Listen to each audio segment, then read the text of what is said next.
Hello friends, रोमांचक तथ्य में आज आप सबको ये बताने जा रहे हैं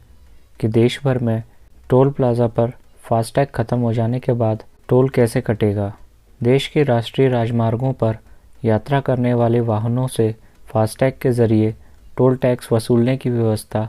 जल्द ही ख़त्म की जा सकती है। दरअसल संसद की स्थायी समिति ने टोल टैक्स वसूलने के लिए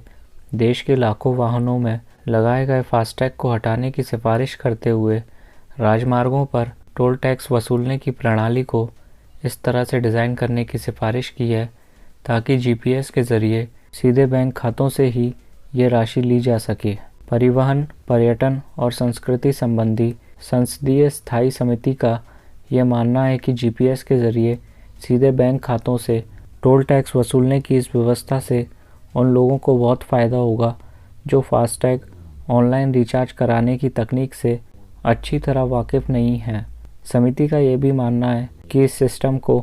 देश भर में लागू करने से टोल बूथों पर लोगों को होने वाली देरी को समाप्त करने में मदद मिलेगी, ईंधन खर्च में भी बचत होगी और इसके साथ ही राष्ट्रीय राजमार्गों पर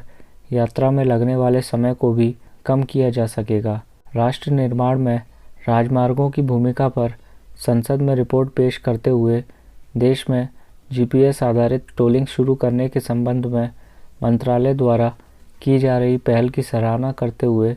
संसदीय समिति ने कहा कि इससे राष्ट्रीय राजमार्गों पर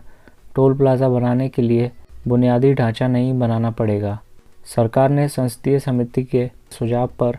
अमल करने का आश्वासन देते हुए यह जानकारी दी है कि एनएचएआई परामर्शदाता की पहचान करने की प्रक्रिया में है जो सैटेलाइट आधारित टोलिंग के कार्यान्वयन के लिए रोड मैप तैयार करेगा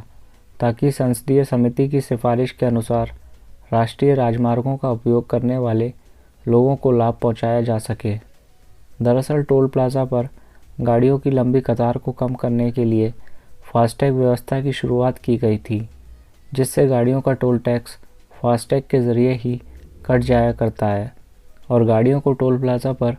रुकने की ज़रूरत नहीं पड़ती है। लेकिन अब इसमें आ रही कई तरह की दिक्कतों को देखते हुए संसदीय समिति ने जीपीएस आधारित टोल व्यवस्था की शुरुआत करने की सिफारिश की है।